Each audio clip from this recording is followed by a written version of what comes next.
le concours Blue Masters qu'on lance aujourd'hui, 17 janvier.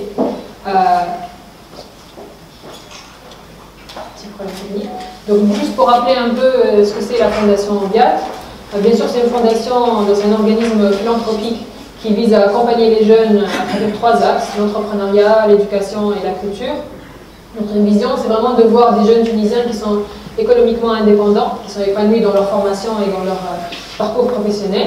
On veut qu'ils s'impliquent aussi, qu'ils soient engagés, qu'ils soient entreprenants pour qu'ils puissent créer de la valeur dans leur communauté et pour la Tunisie.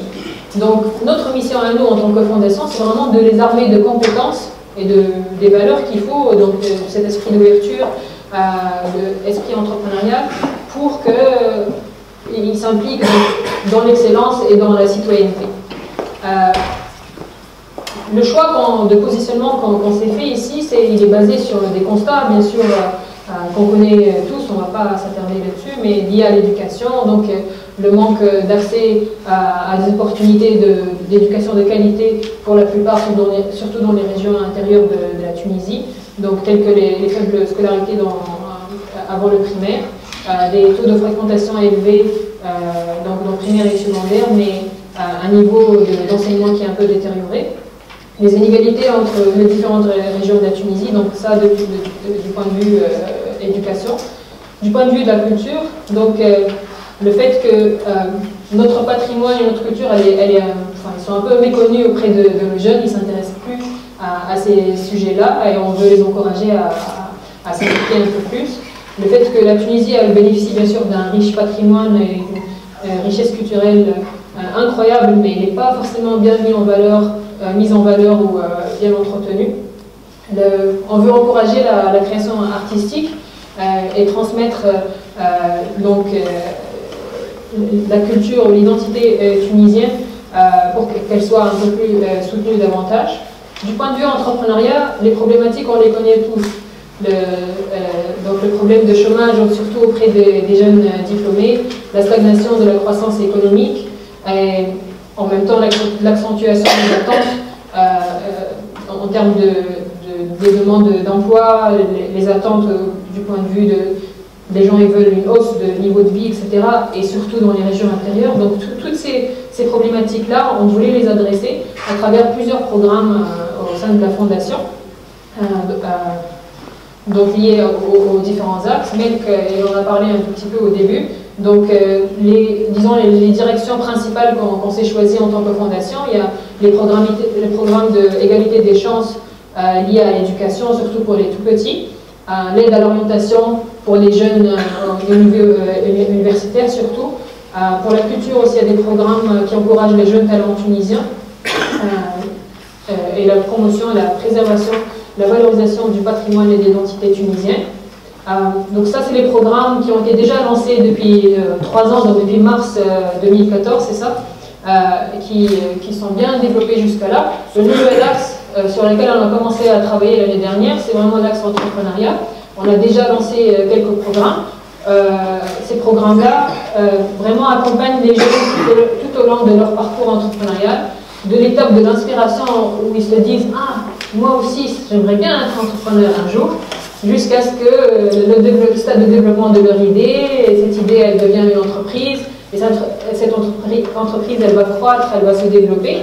Donc, on aimerait les accompagner tout au long, et le faire à travers 4 axes principaux. Le premier, c'est de diffuser la culture entrepreneuriale auprès des jeunes. Et ça, je pense que parmi vous ont suivi le programme Spark, qui est un peu un programme qui va faire découvrir le monde de l'entrepreneuriat à nos jeunes et les initier à tout ce qui est processus d'idéation, développement d'idées, etc. Maintenant, avec ce concours qu'on lance aujourd'hui, on se concentre sur comment révéler les entrepreneurs à fort potentiel pour qu'on puisse les accompagner dans la durée. C'est un écosystème qui est émergent, qui a besoin d'être soutenu et d'être développé pour que nos startups et nos entreprises puissent réussir tout au long de leur parcours, comme j'ai expliqué. Donc, les programmes qu'on a lancés, comme j'ai dit, à Spark, qui est un programme donc des ateliers d'idéation pour les jeunes de 15 à 18 ans. On a organisé 2 sessions déjà des cercles de l'entrepreneuriat, qui sont une sorte de plateforme de débat qui va ramener plusieurs acteurs de l'écosystème entrepreneurial tunisien et de débattre autour de défis et d'opportunités pour l'entrepreneuriat en Tunisie. Le troisième, c'est Entrepreneurs of Tunisia, qu'on est en train de lancer en soft launch maintenant, qui est une plateforme en ligne qui va donner accès aux données nécessaires aux entrepreneurs pour qu'ils puissent trouver l'aide dont ils ont besoin. Et j'espère qu'on vous invitera aussi pour la lancer très bientôt. Mais aujourd'hui, on va parler de Bloom Masters. Donc Bloom Masters, c'est un concours... Oups, un petit problème technique.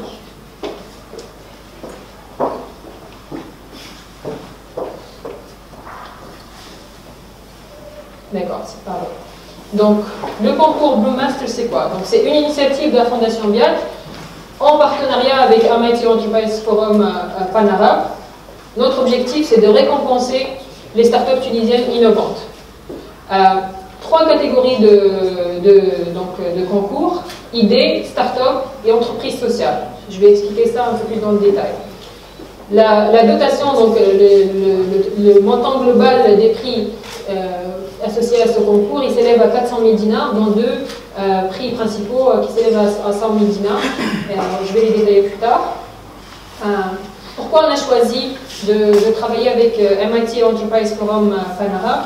Parce que c'est un acteur, c'est parmi les acteurs principaux en fait de l'entrepreneuriat sur la scène globale, mais ici leur antenne Pan-Arabe, c'est l'une des plus importantes au niveau régional, de la région MENA, Middle East North Africa. Eux, ils sont à leur 10e édition de concours de start-up Pan-Arabe.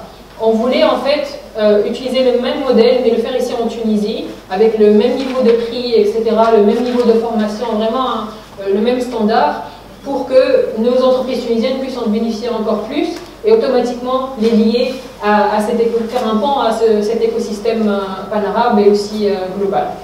Donc, je vais juste vous montrer notre vidéo de lancement et je vais expliquer tous les détails du concours un par un. Bien sûr, on aura l'opportunité de répondre à vos questions également. Donc, comme on a dit, il y aura 3 catégories. La catégorie de idées, start-up et entreprises sociales. Sur le site www.bloommasters.tn, bien sûr, vous allez trouver tous les détails sur les critères d'éligibilité, etc. Mais grosso modo, pour faire un peu différencier les différentes catégories, la catégorie idée, c'est pour ceux qui ont une idée, mais qui n'ont pas encore développé leur entreprise. D'accord? Startup, c'est une entreprise qui est là, qui a été développée et qui a moins de 10 ans. Entreprise sociale, aussi une entreprise, mais qui a un but sociétal. Donc, ils sont là pour résoudre des problèmes peut-être environnementaux ou sociaux, etc. Des critères qui sont un peu partagés, enfin qu'on voit dans toutes les catégories, c'est qu'au minimum, les entreprises elles doivent avoir 2 membres donc de l'équipe qui vont se missionner ensemble. Pourquoi 2 membres? Parce que nous, on va les inviter plus tard au programme de formation, etc., associé au concours. Donc ça peut être un fondateur avec le directeur de marketing ou autre, mais ils vont choisir comment ils vont présenter leur équipe. Donc pour la catégorie idée, comme j'ai dit tout à l'heure, on est encore au stade d'idée, l'entreprise n'est pas encore formée, mais par contre, quand ils vont recevoir leur prix, il faut qu'ils enregistrent une entreprise en Tunisie. Donc il faut qu'ils fassent le passage d'une idée à une entreprise établie, enregistrée, qui a un compte en banque, etc. Pour la catégorie start-up, bien sûr, on a des entreprises technologiques ou non technologiques.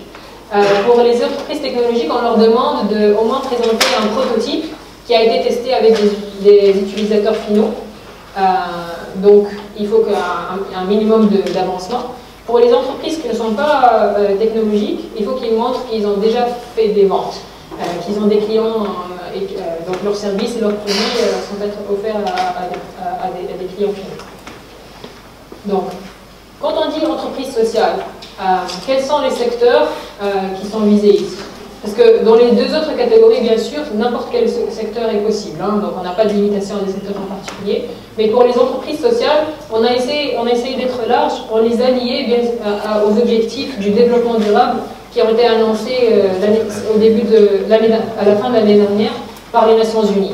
Donc c'est des sujets liés l'éducation, à la santé, à les questions de genre, les énergies renouvelables, les villes intelligentes, etc., etc. Donc il y a pas mal de domaines et on aimerait bien qu'ils se concentrent sur ces domaines-là. Donc c'est vraiment lié aux objectifs du développement durable comme ils ont été annoncés par les Nations Unies. En termes de critères d'évaluation, nous, on porte beaucoup d'importance aux critères de l'équipe, de quoi ils sont capables. Est-ce qu'ils sont vraiment engagés dans leur entreprise? Est-ce qu'ils peuvent démontrer qu'ils sont capables de la développer tout au long de son évolution? Donc ça, c'est un critère majeur, c'est le premier critère. Il y a un critère d'innovation. On demande que les idées soient innovantes, pas forcément en utilisant la technologie, mais innovantes. Parfois, c'est peut-être un petit changement comparé à un compétiteur, mais c'est un processus qui est assez innovant. Le potentiel de croissance. Les entreprises, au minimum, elles devraient s'attaquer à un marché local et pourquoi pas régional, voire global. Donc c'est quelque chose qu'on veut encourager également. Et le quatrième critère, c'est l'impact. Donc l'idée ou l'entreprise proposée, elle doit avoir un impact positif sur une industrie en particulier, donc pour les startups, mais pour les entreprises sociales, mais aussi sur leur communauté ou sur une cible bien particulière d'impact. D'accord ? Le timeline aussi, vous allez le trouver sur le site web et dans votre pack. Donc aujourd'hui, on démarre, on lance le concours, le site est déjà en ligne, les gens ils peuvent commencer à s'inscrire. D'ailleurs, ils peuvent s'inscrire en arabe, en français ou en anglais, on a 3 portails différents. Les inscriptions, on les arrête le 30 mars. Donc c'est la date limite, et on va se donner 2 semaines pour choisir 75 finalistes, 3 fois 25. D'accord, dans chaque catégorie, il y aura 25 demi-finalistes, donc idées, entreprises sociales et start-up. Ces demi-finalistes, ils vont bénéficier de pas mal de formations, d'accompagnement, etc., jusqu'à ce qu'ils puissent pitcher encore une fois devant un jury, donc présenter leur projet devant un jury, et il n'y aura que 30 qui vont être sélectionnés, des 30 finalistes, donc 3 fois 10. Le jour de la présentation, ça va être le 19 mai, et le lendemain, ils vont repitcher pour qu'on choisisse que 9, donc 3 fois 3, les 3 gagnants. Ces gagnants, ils vont avoir beaucoup de chance, parce qu'ils vont gagner pas mal de prix. Donc déjà, les demi-finalistes, eux, ils vont bénéficier de formations, de soutien et d'opportunités de networking de très haut niveau. On aura des partenaires, donc nos partenaires de la MIT Enterprise Forum vont amener leurs formateurs pour donner les formations, etc. Mais aussi, on espère qu'ils auront beaucoup de visibilité dans les médias, donc on compte sur vous. Les 9 équipes lauréates, voilà les prix, hein, vous pouvez les lire. Donc déjà, pour Start-up, entreprise sociale, premier prix, c'est 100 000 dinars, qui est assez important. Et le prix de 30 000 dinars, donc le premier prix pour la catégorie idée. Mis à part ça, si on est dans le concours Bloom Masters et on arrive à la finale, on est automatiquement demi-finaliste dans le concours pan-arabe de la MIT Enterprise Forum. Donc ça va nous donner à nos entrepreneurs une opportunité de plus d'élargir leurs horizons et de se connecter à l'écosystème régional. Nos partenaires ont été vraiment généreux, ils ont dit aussi les finalistes pourraient potentiellement être éligibles à partir à leur voyage aux États-Unis, donc à la Silicon Valley, pour rencontrer des startups de la Silicon Valley. Donc ça va être une belle occasion.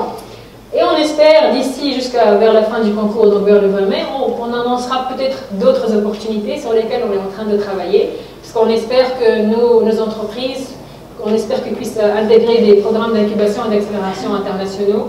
On est en discussion, et donc dès qu'on aura plus d'informations, on va partager ça avec vous.